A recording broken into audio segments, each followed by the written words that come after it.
Good morning. Welcome back to my channel Willing Heart. সকাল সকাল exercise দিয়ে আজকের ব্লগটা আপনাদের সঙ্গে শেয়ার করছি। আশা করি আপনারা সবাই ভালোই আছেন। আর এক্সারসাইজ করার পর একটু রেস্ট নেব, তারপর আবার ফিরে আসছি ব্লগে। এবার চলে এসেছি, একটু চাটা রেডি করব। সকালবেলা উঠে একবার অলরেডি হয়েছে চা খাওয়া, এটা সেকেন্ড টাইম। এক্সারসাইজটা করে একটু রেস্ট নিয়ে নিলাম, তারপরে এলাম আবার চাটা করবো। চাটার সঙ্গে সঙ্গে ব্রেকফাস্টটা রেডি করব। এবং ব্রেকফাস্টটা রেডি করতে গিয়ে কালকে একটু গভীর মটর ভিজিয়ে রেখেছিলাম, এই যে মটর ভিজিয়ে রেখেছিলাম, সেটাকে একটু সেদ্ধ করে নেব। সেদ্ধ করে তারপর সেটাকে দেখি একটু অল্প মশলা দিয়ে, একটু ধনেপাতাও যখন আছে, একটু ঘুগনি টাইপের করব। চা রেডি।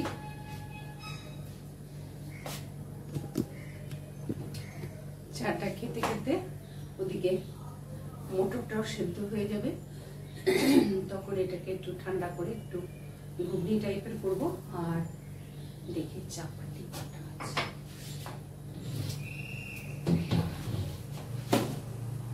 দেখি না, দুটো হাজবেন্ডের জন্য, আমার জন্য একটা আছে।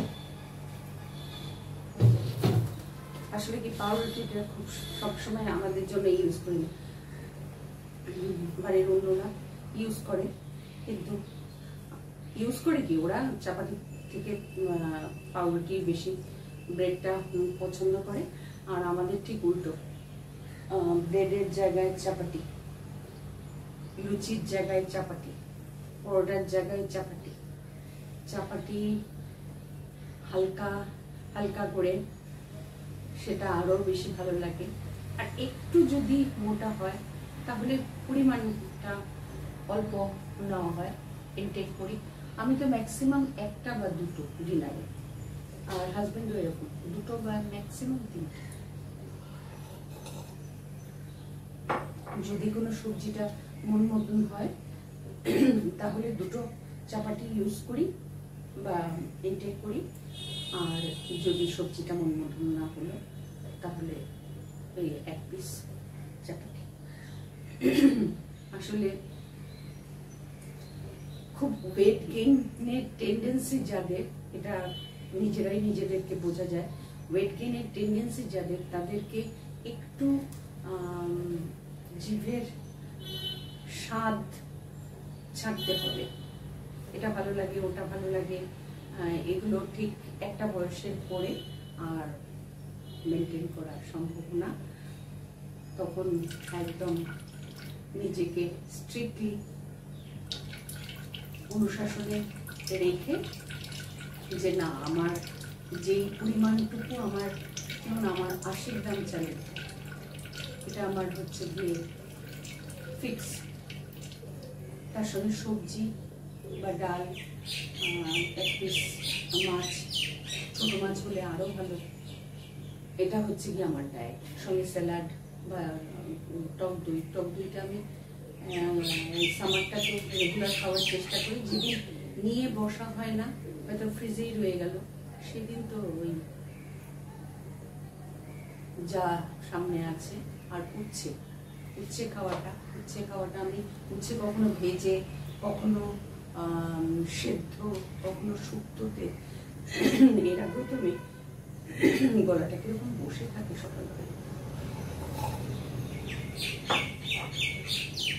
গলার বসে থাকার আরেকটা কারণ হচ্ছে গিয়ে ঘামটা ভীষণ রকম ভাবে হচ্ছে, আর গলাটা বসে বসে যাচ্ছে। কালকেও তো পার্কে যখন হাঁটছিলাম ইভিনিং ওয়াকে, একদম জবজবে ভেজা, এসেই বাড়িতে ফ্যানের নিচে বসে থেকেছি 15 মিনিট খানে, তারপরেই ঢুকেছি চান করতে।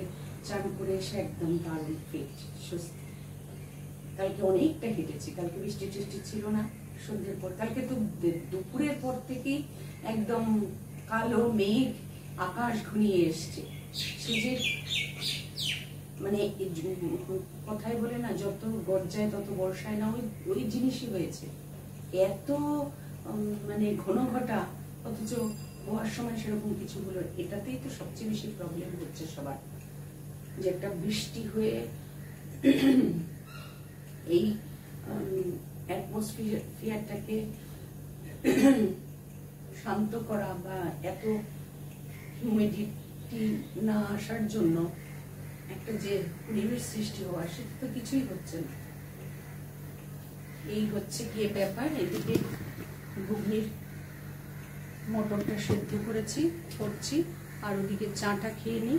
তারপর তো রুটিটা তো লাস্টে একটু সেঁকে নেবো, আগে ঘুগনিটা করে নেবো, করে ব্রেকফাস্ট রেডি করে আপনাদের সঙ্গে আবার আসছি।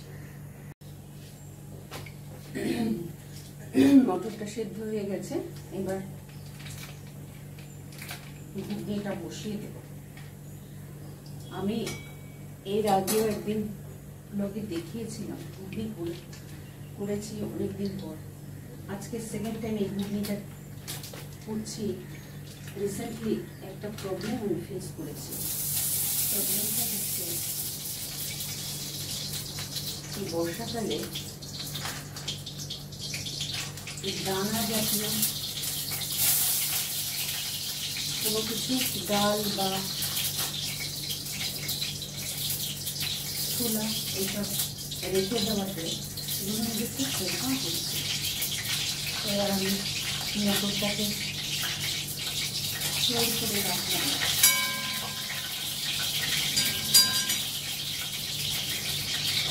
মটরটাকে আমি এটাকে খরচা করে দিলাম। একটু ডালডা একদিন পরোটার জন্য বা লুচির জন্য রান্নিয়েছিলাম, ছোট্ট একটা প্যাকেট আমি নিয়ে এসেছিলাম, সেটা রয়ে গেছে ফ্রিজে। এটা আজকে নিঃশেষ করে দিলাম। এখানে দিয়ে দেবো একটু হলুদের গুঁড়ো,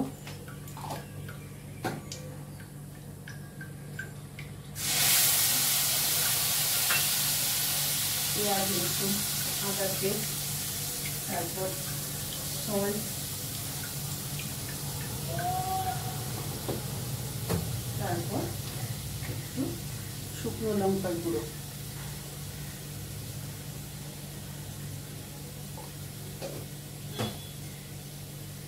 দিয়ে এটাকে একটু ভেজে নেব। দিয়ে এটাকে একটু ভেজে নেব। আর এটাকে দেখি বাবা কি একটা জিনিস করে।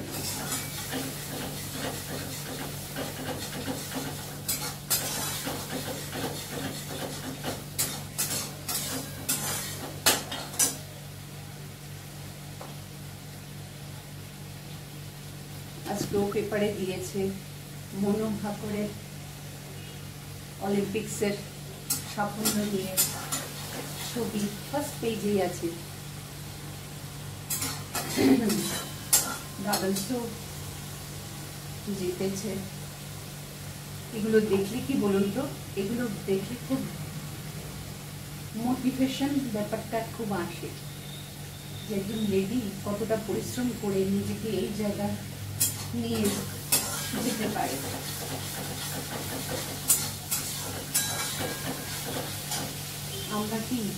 আমরা নিজেদের পরিশ্রমের ওপর প্রত্যেকটা জেনারেশনে, তাই এই জেনারেশন ওই জেনারেশন কোনো ভেদাভেদ নেই, প্রত্যেকটা জেনারেশনে নিজেদের পরিশ্রমের ওপর দীর্ঘ সময় ধরে কনসিস্টেন্সি ব্যাপারটাকে ধরে রাখতে পারি না। গলাটা সবজি বলতে এত বসে গেছে যে আওয়াজই মনে হচ্ছে বেরোচ্ছে না, করছে না। আমার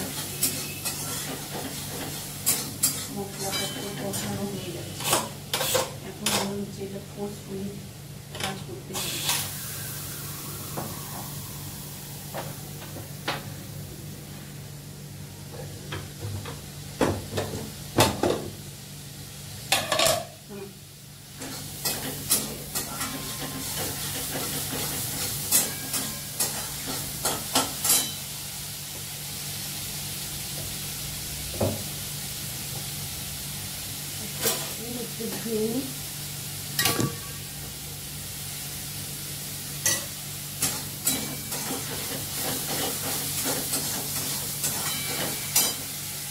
ধারাবাহিকতা বা পরিশ্রম করে যাওয়া দীর্ঘ সময় ধরে এই ব্যাপারটা খুব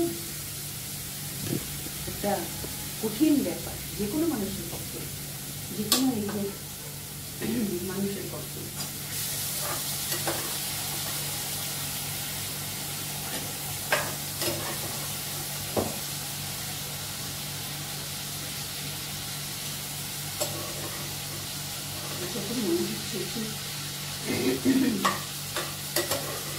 জলটাও আমি একটু বেশি দিয়েছি।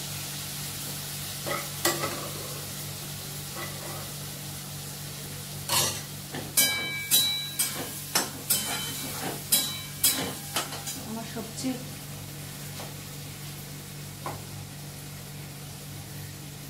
কঠিন সময় রান্নার সেটা হচ্ছে কি, যেদিন আমি ভেজ খাই, বাড়ির সব বাকিরা নন ভেজ, সেদিন যে একদিন এরকমও হয়েছে আমি সল্টই দিই। অন্যদিন তবুও ডাউট হলে আমি একটু সল্টটা চেক করে নিতে পারি, একটু ঝালটা চেক করে নিতে পারি। যেদিন আমি ভেজ সেদিন তো আমার এগুলো চেক করার ব্যাপারই নেই। কেউ হাতের কাছে থাকলে তাকে দেখে একটু করাই, আর সেও অ্যাভেলেবল থাকতে হবে। সে দেখা গেল নিজস্ব কাজ নিয়ে ব্যস্ত। আমার সেদিন খুব টাফ এক্সাম হয়ে যায়।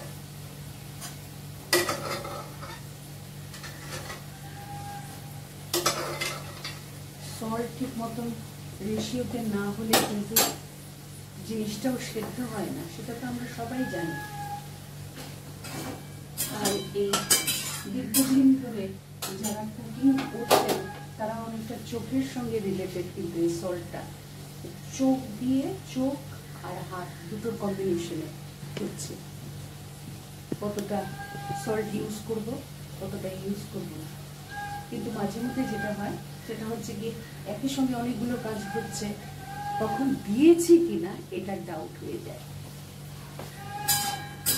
আর এই ডাউটটা হলেই তো হলো, তখন কাজটা সেরে আসবে তার অপেক্ষায় থাকো, আদারওয়াইজ তো চেক করার কোনো সেকেন্ড অপশন নেই। এই হচ্ছে গিয়ে ব্যাপার। এইবার একটু কষিয়ে নিলাম, কিন্তু এতটা তো জল ফেলে, এতটা ঠিক না, এই দেখাচ্ছে এই যে একটু বেশি হয়েছে, কিন্তু এই জলটা ফেলে দেবো। এর থেকে বরঞ্চ এটাতে দিয়ে দিই। গ্রেভি না থাকলে তো আবার চাপাতিটা দিয়ে খাওয়া যাবে না, দিতে হবে। দিয়ে দিই, একটু গ্যাসটা বেশি খরচা হবে।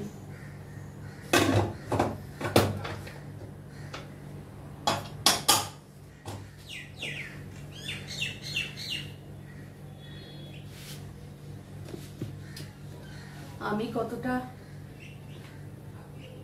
রান্না বান্না করি সেটা তো আপনাদের ব্লগে দেখাই। আর আমার মোটামুটি একটা সিলিন্ডারে 1 মাস 28 দিন বা 1 মাস 2 মাস এরকম চলে যায়। 28 দিন তো গত সিলিন্ডারটা তো সেটা ছিল। আসলে কি, আমি মিসইউজটা খুব কম করি। ম্যাক্সিমাম জায়গাতেই দেখা যায় অনেকের হ্যাবিটস হয়ে যায়, এটা হ্যাবিট হওয়াটা ঠিক না।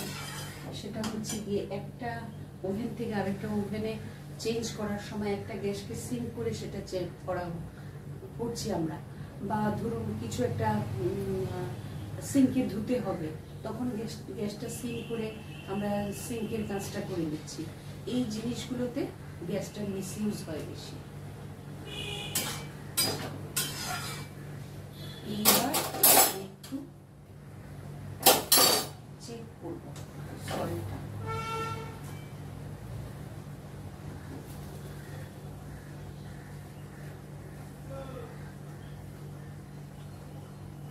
ঠিক আছে, আর দেওয়া চলবে না।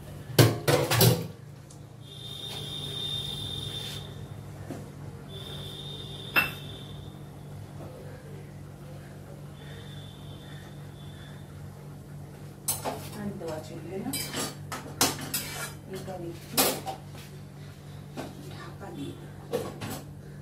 দিয়ে এখানে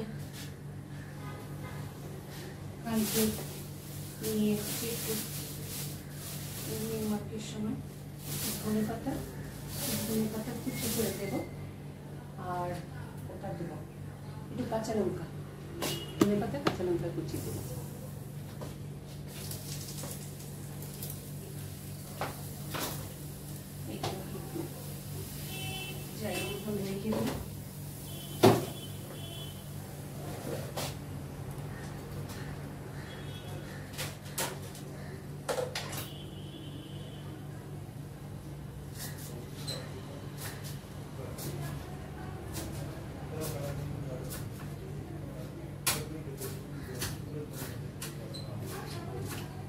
আমাদের প্রত্যেকেরই একটা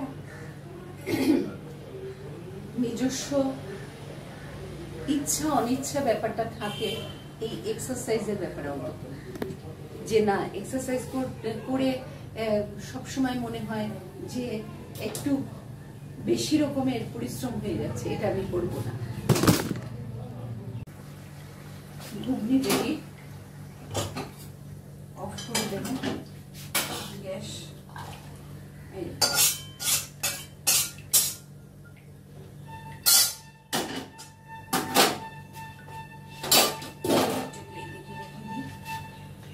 এবার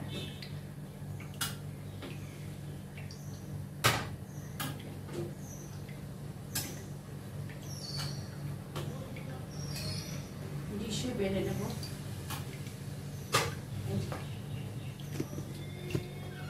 এটা হলো এইবার সেকেন্ড যেটা ননস্টিক প্যানে চাপাটিটা একটু গরম করে নেব।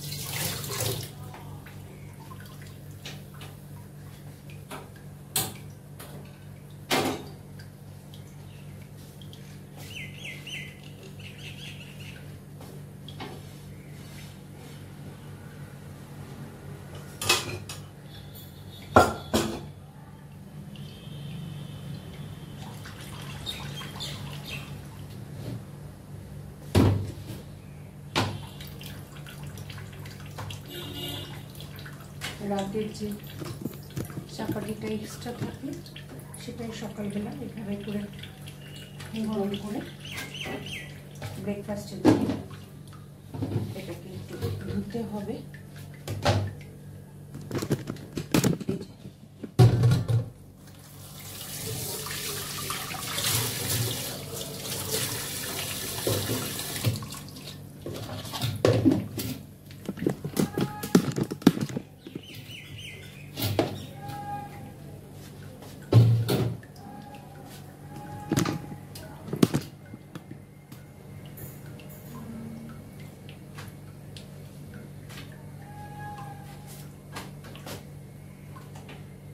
হয়ে গেছে, দুটো দেব হাজবেন্ডের, দুটো চাপাটি হাজবেন্ডের জন্য আর একটা আমার জন্য। হয়ে গেল, এবার ব্রেকফাস্টটা করে নেব। এই যে ব্রেকফাস্ট রেডি, ঘুগনি, ফ্রুটস, চাপাটি। আর আমি এখন শুধু ঘুগনি আর চাপাটিটা নিচ্ছি, ফ্রুটসটা আমি একটু পরে নেব। একসঙ্গে এতটা, প্লাস হচ্ছে কি আমার রান্নার তারা থাকে, এখন ওই ফ্রুটস খাওয়াটার অতটা সুইটেবল টাইমিংস না। আমি এর আগে আপনাদেরকে ব্লগে হয়তো বলেছি যে একদিন একটা ঝিঙে দিয়ে রেসিপি শেয়ার করবো আপনাদের সঙ্গে। তো যেই ঝিঙেটা এই রেসিপিটার জন্য দরকার সেটা হচ্ছে গিয়ে এরকম একটু বড় লেংথে ঝিঙে, আর একটু কাঁচা কচি হলে ভালো হয়। এটা মিডিয়াম সাইজের, কতটা হালকা ছিলকেটা না, একটু হার্ড আছে। তো যা পাওয়া গেছে সেটা দিয়ে ট্রাই করছি। এই রেসিপিটা আমার আগরতলাতে আমার বাড়িতে আমার জেঠিমা করত। আমরা জেঠিমাকে জেঠিমণি ডাকতাম।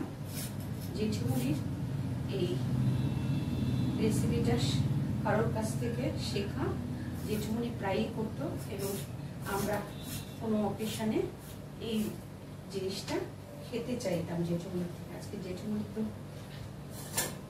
বেশ কটা বছর আগেই আমাদেরকে ছেড়ে চলে গেছে, কিন্তু এই স্পেসিফিক্যালি এই রান্নাটার জন্য দেখুন আমি এইরকম ভাবে কেটে নিচ্ছি ঝিঙেটাকে। আমি এখানে একটাই নিলাম, তার কারণ হচ্ছে গিয়ে এতটা ভাজাভুজি খাওয়ার লোক নেই। তারপর তখনকার দিনে তো নাইফ ইউজ হতো না, তখন ওই বটি ইউজ হতো। তারপরে এভাবে করে একটু চিড়ে নিতে হবে, এরকম এই যে দেখাচ্ছি, এইভাবে করে চিড়ে নিতে হবে। আবার এটাকে স্লাইস স্লাইস করে ওপরটা কেটে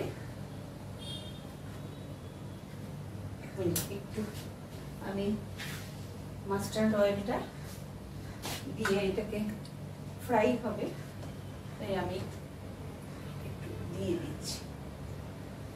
তেলটা গরম হতে সময় লাগে।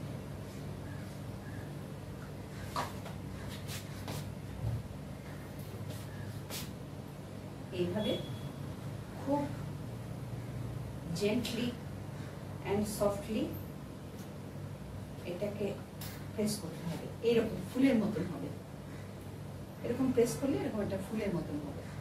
দুটো হলো, এটা হচ্ছে গিয়ে আমি ফ্লেমটা বাড়িয়ে দিই।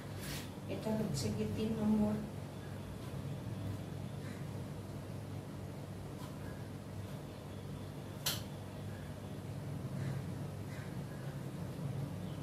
ভেজ যেদিন হবে বাড়িতে সেদিন এই রেসিপিটা দারুণ লাগে। একটু গরম ভাতে, ভাতটা একটু গরম আগে করলেও কোনো অসুবিধা নেই, পরে একটু সিম আছে গরম করে নিলেই।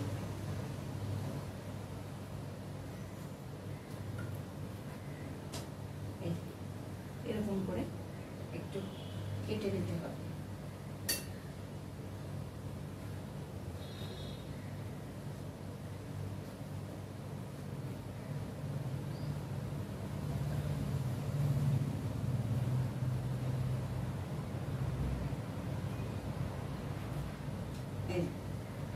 হয়ে গেল। এইবার এটাকে একটু ধুয়ে এটার মধ্যে নুন একটু দিয়ে মেখে রাখতে হবে। এইবার এটাকে একটু প্রথমে দেব সল্ট। সল্টটা সবচেয়ে আগে দরকার, বেশি না, হালকা সল্ট হবে। এরপর দেব একটু হলুদের গুঁড়ো, তারপর দেব এখানে আপনারা বেসন ইউজ করতে পারেন, বা আমার জেঠমণি তো ইউজ করতো, আমি সেটা খুব একটা ইউজ করি না, কারণ এনে রাখলে পোকা হয়ে যায়। জেঠমণিরা ইউজ করতো তখনকার দিনে, মা জেঠিমা সবাই ইউজ করতে হচ্ছে চালের গুঁড়ো। আমি বেসনটাই রাখি, রূপচর্চাতেও ইউজ হয় আমার, আর স্ক্রাবার হিসাবে। আর একটুখানি এই যে একটুখানি নামমাত্র চিনি এটার মধ্যে গেল। আর এরপরে লাগবে একটু কালো জিরে। কালো জিরেটা হলে এটার একটু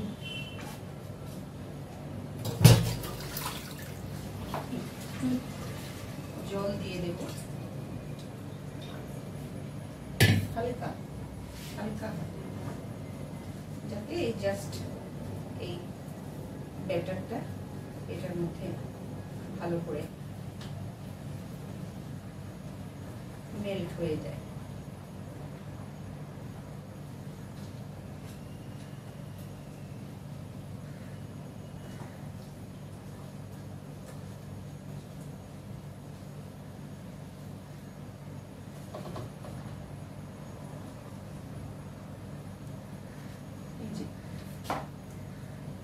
এইবার এটাকে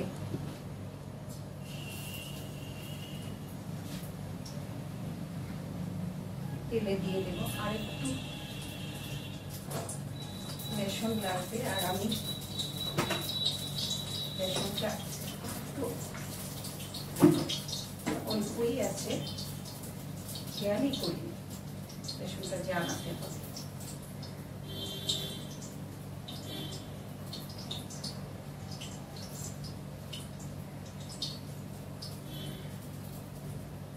এই সেকেন্ডটা দিলাম।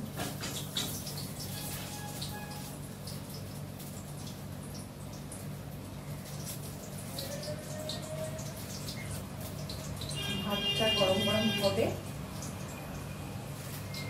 তার সঙ্গে এটা ভাজাটার মধ্যে দিয়ে খাওয়া, বা ডালের সঙ্গে অনেকে ভাজা পছন্দ করে, তরকারি না দিয়ে ভাজাটা এরকম টাইপের হয়ে যায়। এটা কি বলুন তো, আমি দেখাচ্ছি করে আমার আর সম্ভব হয়ে উঠছিল না। আর একদিন আরেকটু আমার পছন্দসই ঝিঙেটা হয়নি এটা, তার কারণ হচ্ছে কি ওই ঝিঙেগুলো আরেকটু সফট বড় হবে লেংথে, কিন্তু আরেকটু একদম নরম ঝিঙে, যেটাকে এরকম প্রেস করলে এরকম ফুলের মতন হয়ে যাবে, সেরকম টাইপের হয়নি এই ঝিঙেগুলো। এই রেসিপি অনেকেরই জানা, এমন না যে এটা কারোর কাছে সেরকম জানা নেই। এটা একটা সুস্বাদু খাবার, আপনারা বাড়িতে ট্রাই করতে পারেন। এই হচ্ছে গিয়ে এটা সিদ্ধ। আর বর্ষাকালে ঝিঙেটাও ভালো পাওয়া যায়, বর্ষাকালে এই জিনিসটা খেতেও ভালো লাগে। আমাদের আগরতলা বাড়িতে গ্যাদারিং হলে, কারোর কোনো মানে অনুষ্ঠান হলে আমাদের ফার্স্ট প্রেফারেন্স থাকতো জেঠুমনির কাছ থেকে এই ঝিঙের বড়াটা করা। জেঠুমনি আজকে নেই, অনেকটা দূরে কোথায় আছে সে তো ভগবানই জানে, কিন্তু তার এই শেখানো রেসিপি আমাদের সবার কাছে খুব প্রিয় ছিল। তাহলে আজকের নতুন ব্লগটা এখানেই রাখছি। যদি কিছু ভালো লেগে থাকে অবশ্যই আমার চ্যানেলটাকে একটু সাবস্ক্রাইব করবেন, লাইক করবেন, শেয়ার করবেন আর কমেন্ট করবেন। আপনারা প্লিজ ব্লগটা একটু দেখবেন আর কমেন্ট করবেন, ভালো হোক মন্দ হোক কিছু তো একটা বলুন, কোনটা কিভাবে করলে একটু ভালো হবে সেটারও একটু সাজেশন দিন। আমি দীর্ঘদিন ধরে বলে যাচ্ছি, প্লিজ আপনারা একটু কমেন্ট করবেন। তাহলে আপনাদের সঙ্গে আবার দেখা হচ্ছে নেক্সট একটা ব্লগে। ভালো থাকবেন, সুস্থ থাকবেন। আর এই গরম থেকে, হিউমিড ওয়েদার থেকে নিজেদেরকে সুরক্ষিত রাখার জন্য ফ্যান তো আছেই, আর হচ্ছে গিয়ে ঠান্ডা জলটা বেশি ইউজ করবেন না, কারণ আমি ইউজ করি মাঝে মধ্যে, বা করেছি আগে, সেটার খুব ব্যাড এফেক্ট এসছে, গলাটা ভরে যায়। নেক্সট টাইম আপনাদের সঙ্গে দেখা হচ্ছে, আজকে এখানেই রাখছি। ভালো থাকবেন, সুস্থ থাকবেন।